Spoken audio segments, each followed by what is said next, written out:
Welcome back to Jimbobs Painting Joy, and thank you for tuning into the first episode.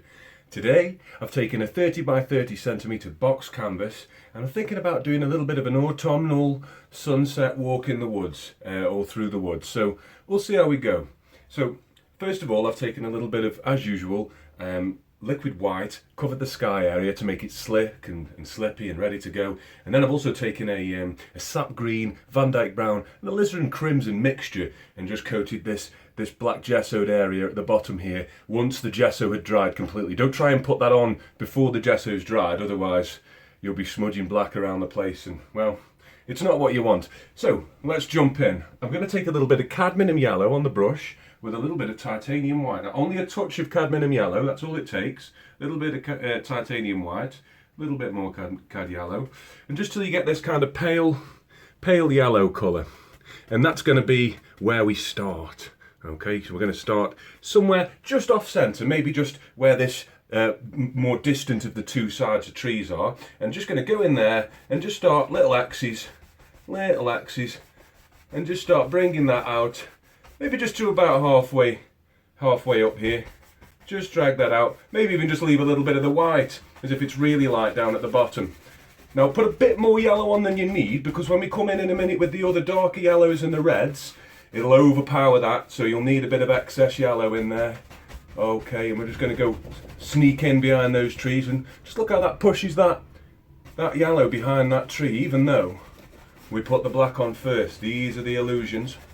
And we're going to go straight over this tree, because remember, this gesso has been allowed to dry completely before application. And that just looks like that tree's just misting away there in the distance. Look at that, fantastic. So now I'm going to take a little bit of yellow ochre. Same brush, I've not cleaned the brush yet. I just want a little bit of a darker tone. And really tap that brush in there. We can see our second tone here. And we're going to come and get a little bit darker with this. I'm going to come maybe around there somewhere. And just blend that up into the sky, as so. Little X's. I scrub it in quite vigorously and then resort back to X's just for that blend. So you get that nice fade there, and it's hard to know where the orange has ended and where the yellow has begun. Right up into the corners here, I don't see any reason why not. And just not forgetting this little bit of sky that we can see through these trees here, back through our ochre colour. This would probably be a little bit darker because it's shadowed out by those trees either side, but it would be there. We know it's there. A little bit more in here. Fantastic. Let's just bring it right up, because in a minute we're going to be going over with a little bit of red. Nice, blended. So, little bit of red straight into that mixture. Same mixture as we had with the yellows, and you'll get this pinky, lovely pinky colour. I'm just going to start in the corners and just work that down. Oh, lovely. Lovely. That's nice. That's really nice. And you kind of get this peachy tone in the middle where they blend that, well, people like that. People who like sunsets in autumn, which is a lot of people, trust me, I've asked. They like that. A little bit more red for those corners. Just want to darken that up a touch. Really draws the eye into the middle of the picture when those corners are nice and dark. Fantastic. Maybe it's a bit red down here. We'll just fill that in there like that. We don't really care. Light as a feather, just to fill that in. And there we have, all the way across, just to take out the brush strokes. And there we have a lovely little autumn sky. Now, I'm not going to put any clouds in today. I just want a soft, still sky. And I'm going to put a little bit more focus here on the foreground. So, we'll pop down our 1-inch brush just for a moment. And what I want to do is make a nice background colour for some of these trees. So I'm thinking perhaps if we take our, let's take our round brush here. Okay, our 1-inch round. And let's just make a mixture of, well, I'll tell you what, we'll go into the same mixture we used for the background. We'll use a bit of Van Dyke brown, a little bit of sap green, a little bit of crimson, mostly sap green and Van Dyke brown. It's just like making a nice dark colour there. Maybe a touch of black as well, just so that the highlights stick out. Remember, even though these trees are going to be quite light, I need that dark colour in there first for the light to show. There's no light without dark. It's Jedi business. Now then, coming straight over the top of this gesso here, I'm just going to punch in some little tree shapes very softly. There's not much pressure to this. Watch how it's coming out as you do it. Make sure it's the way you want it. And this round brush makes all kinds of accidental lovelies and nice little impressions. They just come out like that. Maybe it comes over that light patch there. Very nice, very nice, very nice. That little bit there. We go straight back in, and maybe through a little bit of that white mixture just to lighten that up a bit, because this tree on this side is a little bit further away. So I'm going to go through a little bit more of the light colour and just start at the bottom. Maybe a little bit darker than that. Start at the bottom and just work up. And the further up we go, the softer that gets. Now we're not committed to exactly the pattern we had in with the gesso. We can alter that at this point. We can alter that. Just get softer and softer, and you get that lovely backlit effect. One time I started doing these pictures, and well, for those who know my good friend Joey, he's hard to impress, and he said, "Oh, those trees there, Jim, they aren't very backlit, are they?" And he was right, they weren't. So now we've got some backlit trees. So take that, Joe. Okay. So lovely. So we've got these lovely background tree shapes in now, and this is coming along quite nicely. Now what I'm going to do is I'm going to flip to my liner brush, and what I want to do is just make the impression of a few little tree trunks in here, and I'm going to take a lighter shade to do that. I'm going to run my script liner brush, very fine brush, through a little bit of the linseed oil. I'm going to take it through some titanium white, maybe just a little bit more oil. Take it through some titanium white and some Van Dyke brown, just to make a pale brown, whitey, silver birchy type colour. Okay, and you'll see that I'm twisting that fan brush on its way through so it comes out as a nice pointy edge. And then I'm just you can start from the bottom, start from the top, doesn't really matter. But as you work down, more pressure, keep it moving, keep it wiggling. You get the impression of some lovely real trees, real trees. These are real trees. And it does help if you go out and have a little look. I was out this morning walking the dog. You probably hear in the background the wind today. Absolutely insane. I don't know what mile an hour it is, but it's pretty tough. It's frightening the dog. And maybe an impression of a little one this way.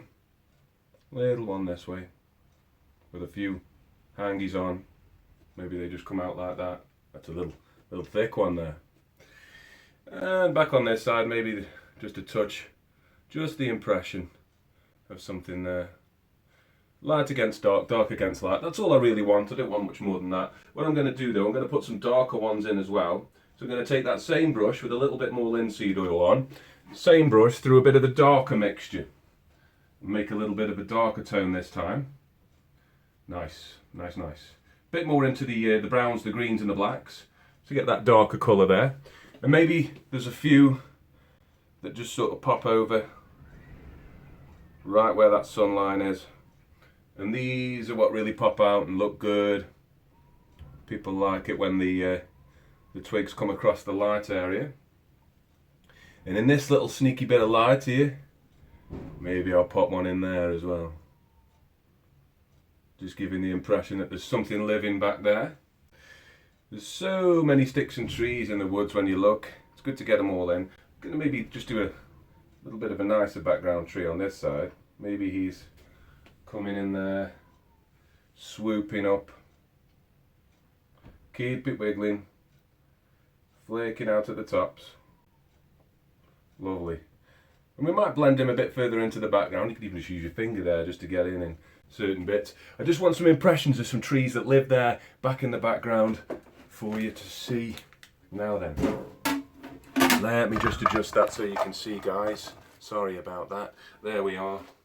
Okay, now back to my 1-inch brush that we started with the sky, and it's still got a little bit of that sky colour on. Look, and I'm going to keep that, and I'm going to run that straight through some yellow cadmium. Okay, yellow cadmium, and maybe on the outside there's not much green showing, just a touch of the sap green, just a touch of the sap green, just a touch. And just keep playing the colours back and forth till you've got a colour that you want. Remember this, I'm trying to go for an autumn vibe, so I don't want much green. I want to give the impression that some of these leaves are on the way out. Now I'm just pushing with the 1-inch brush to get that little ridge of paint on the edge. There's one just like it on the brush. And a good amount of paint, good amount of paint. Now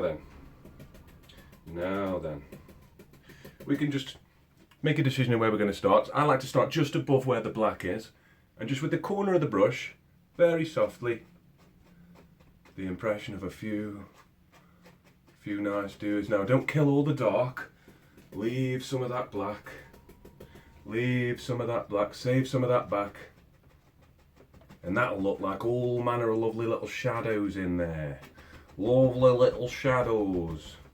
Okay, sorry about my terrible northern accent, it's a force of habit sometimes. And look at that already, some real depth in those trees. And all we've really done is just allowed ourselves to be gentle and tap and see what comes out before we carry on. We don't get too carried away with this. Now varying up that green colour, a little bit of yellow ochre into that for a bit of a darker tone. We can come here, maybe there's some on this side, maybe there's some nice bushy stuff happening just in here. Just get creative with that. Well, maybe on this side, maybe this tree's a little bit of a firecracker, maybe he's got a bit of red in him. So into that same pile, we put a bit of red, and that acts as a duller for our greens. So we can see that's a different colour altogether. Still a lovely colour, but a different colour altogether. And I'm going to take that, really tap that brush in, and I'm going to start up here and just, again, same methodology. This one won't show up quite as much because it's quite a dark red, but I'm okay with that because that one's a bit further back. I'm going to take it through a little bit more yellow, just for a few highlights here and there. Just for a few highlights here and there. Sometimes, if you don't get enough paint on the brush, this doesn't show up as well as you like, but be careful because there is such thing as a little bit too much paint on the brush, and then you can start negatively affecting the painting. So, and we just go over that with a bit of a highlight, and that just gets nice and light as it comes down. Wonderful. A few little highlights in there, maybe just a few touches of the yellow, a few touches of the yellow. Nice. Lovely. And these are lovely little red tree out there. Now, maybe we want a little bit of red back on this side as well. Maybe there's a bush. Just using the corner of the brush, we can make the impression of a bush in here. Maybe a bush in there. Lovely. And notice that I really aren't killing all that dark. I'm keeping some of that back into the green. Let's make it green again. Let's make it green again. And maybe, just in terms of the lay of the land, maybe this very soft little foothill just coming through there. You just see them happen in your mind and send them in. Lovely little foothill, maybe on this side. And we can really pay attention to the lay of that land there. And because you leave those little separators, it really pushes all that back and makes it look really nice and far back. Now what I'm going to do, I want a lovely little sunlit path in the painting, as if you're coming through the autumn sunset. So I'm going to take some Van Dyke brown and maybe just run that through a little bit of black. So I've got a Van Dyke brown and a black mixture here on the palette, like that. Pull that out like that, and then just cut across, so you get that little, maybe a little bit more than that. Cut across, get a little roll of paint on the edge. Just make a decision where you want your path to start, and maybe, remember, it's going to get progressively wider as it comes forward, but at the same time, it's also going to get darker as it comes forward. And if we obey those general rules of thumb, we should get a pretty realistic looking path here. We can come across this way as it gets bigger. Nice. And then just fan that out at the edges. Don't be afraid of this knife. It'll do lovely things. Don't be afraid of him. Maybe that just gets smaller, back into the distance it goes. Now, it might not be showing up very well on there, but I have put a layer of brown in for you. What I'm going to do is take a little bit more Van Dyke brown, but this time go through some of this white mixture. I'm going to make myself a pile of very, very light brown, but I'm going to put a bit of those yellows in there. Because in my mind, the light from back here would be reflecting across the path.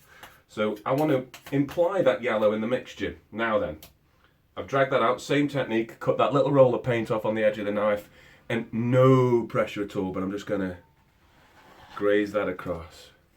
Graze that across. Might take a couple of goes just to get it exactly as you want it. and it'll just catch what it wants and leave what it doesn't.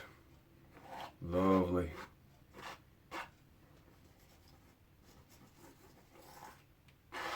Lovely. And then maybe a little extra trick. Back there where I said the light would be reflecting off, maybe we want to just little tiny soft impressions of a little bit of light coming across there, like that, and then we can sort of blend them out a little bit. Maybe we come back with the blender brush, blend them out a bit more, scrape a bit of that excess off there, and we'll come back over that with a little bit of dark. But already you can see how easy it is to give the impression of a lovely path coming across the walkway there. Now, I'm going to take a little bit of my kitchen roll, can't go wrong with a bit of kitchen roll, and just remove a little bit of this excess here that I didn't actually want, and it just blends it out again, thins the paint, because remember, paint will stick over a thin paint. Thin paint over a thick paint, I beg your pardon. Now, got this haze here, we're going to come across that with a bush or a rock and just send all the background back. I'm going to carry on with these nice grassy banks for a moment. I like these banks, but I'm going to get progressively more darker and into the greens as we come back there, and you'll see as I come over this pathway, it really just nicely pushes that back. Maybe the land lay gets a little bit different as it comes back here, a little bit different as it comes back here. Gorgeous, gorgeous, gorgeous tones. I'm going to put a rock up here maybe, and if you want to give the impression that the light's maybe just zinging off the edge of the grass there, we can come back through with some more yellow on and just brighten those up. It also helps to separate those layers, which is lovely, lovely, lovely. And obviously back here where the sun is, we'd be zinging in a bit more yellow, zinging in these planes. And already that's starting to look like a happy little sunset scene. Now then, lovely. What I'm going to do, I want to put a few little rocky land areas back in around where the path meets those hills. So I'm going to take my brown again, a little bit more brown again. Let's go brown again. And just add some impressions of a few rocks. A few little rocks there. Nice little rocks there. Maybe there's a bigger rock there. Ooh, here's a big one. Big rock there. Little bit of brown there. Okay. Lovely. But I do want to give those rocks a little bit of highlight. So back through my highlight colour. I don't know if you can see that there. Lovely. But I'm just using the small edge of the knife this time. Let's make that a bit of a straighter roll. Nice straight roll on the knife. Very gently just grazing, grazing, grazing. And these will spoil if you're not careful, because this paint is quite thick, quite thick. And if it picks up a bit of that yellow, don't worry. Some of that yellow would be reflected in the light anyway, so that's fine. And then you can take just a little bit of white, and just like we do the water line, could maybe just give the impression that that just breaks apart there, separate that from the path, and that just makes it look a little bit nicer. Now then. I kind of like the idea of having a little rock formation up front here. So, got to get a bit crazy with this sometimes. A bit more black into this, because this is further into the foreground. So a bit more black into this. Nice roll of paint, good thick roll of paint. And I reckon, what if there's a bit of a cliff that just bobs through there, like that, and just block that hole, and that just pushes that whole stuff back in the background. And you see things like this when you go out. You do see little characteristics like this, little bumps. They are there. They are there. They're around. And they'll get your attention, they'll catch your eye. And then just like we did with the path, little roll of paint of the light colour, and just no pressure. Whadoof. Look at that. No pressure. Whadoof. Whadoof. It helps to make these daft noises. Don't know why, it just does. But already that looks like a lovely little grass guy. And I'm going to take the fan brush for a little bit more control and come back through that yellow-green mixture that we had before. Wiggle it if you want to bring it to a nice chiseled fanned edge.